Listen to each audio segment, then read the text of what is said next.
Catus Maximus here. Can't really believe I haven't made a video about one of these Easco round head Craftsman ratchets. Kind of know these because these are the ones that have all these different patent information on the bottom there. Raised panel Craftsman. I did luck out. This is a little 1/4 inch, but it is like new. Reasonably tight anvil on these. I'll have to give them credit for that. They have an integrated thumb wheel in this. I think all of them did. Although I will point out this is a quick release, but they're famous for another way, and that is for some reason they decided to drill, and apparently this is for all three sizes, 1/4 inch, 3/8, 1/2 inch, really large holes for the quick release. And I was able to find a few posts and even some photos of these anvils getting broken, twisted off, and for some reason they just Easco just decided that that's the size they wanted. I mean, it has a real stiff quick release spring, which is really holds on the sockets very well. Even ones like this, which don't have the little detents or the little undercuts, still will hold on to a socket like nothing else. And that's probably why they drilled such a big hole, so they could have a really relatively speaking oversized spring. Unfortunately, when you do that, you just remove a lot of material. It does weaken the anvil. Speaking of the head, we can see that this is actually maybe a little bit longer. This is an SK Tough series, a little bit longer than that. This is a New Britain built Mac Tools ratchet, the M2R. About a standard length. The SK is a little shorter. What I did want to point out is the SK Tough, it's really odd. The 3/8 actually has a relatively small head, but the 1/4 inch has a relatively oversized head, and some people have said that some of the parts are the same, like the reverse knob between the 3/8 and 1/4 inch. Anyway, I digress. This is a 1/4 inch round head ratchet that is known for having a fairly large head. I couldn't find my Bonnie, which would have been huge. But we can see this Easco is just about the same diameter. It's real close, so it's kind of deceiving, but this head is pretty large. And this little thumb ring kind of adds to that. If we take a look at the thickness compared to the SK, there we go. Just about the same. Real darn close once again. We compare to the New Britain built Mac. The Mac is probably 20% more narrow.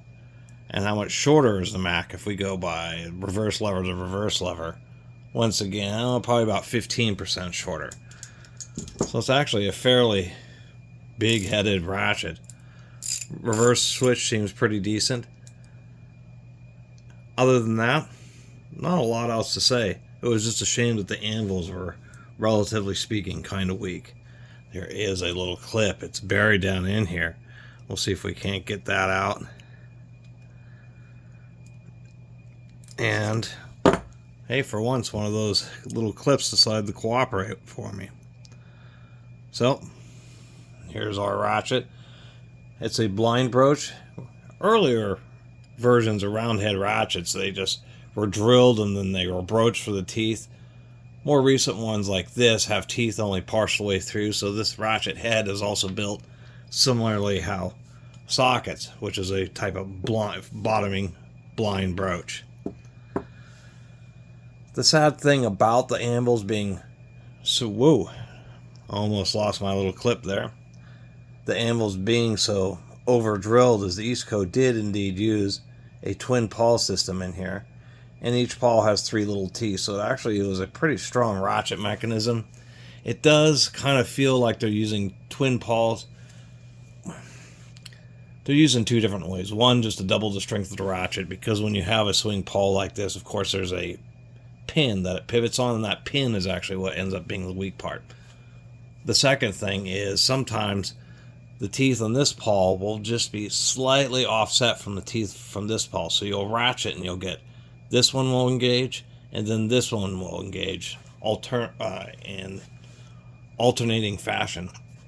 Or in order to do something like have a 30-tooth ratchet, when you offset these two pawls, it can turn into a 60-tooth ratchet, and that's kind of what it feels like.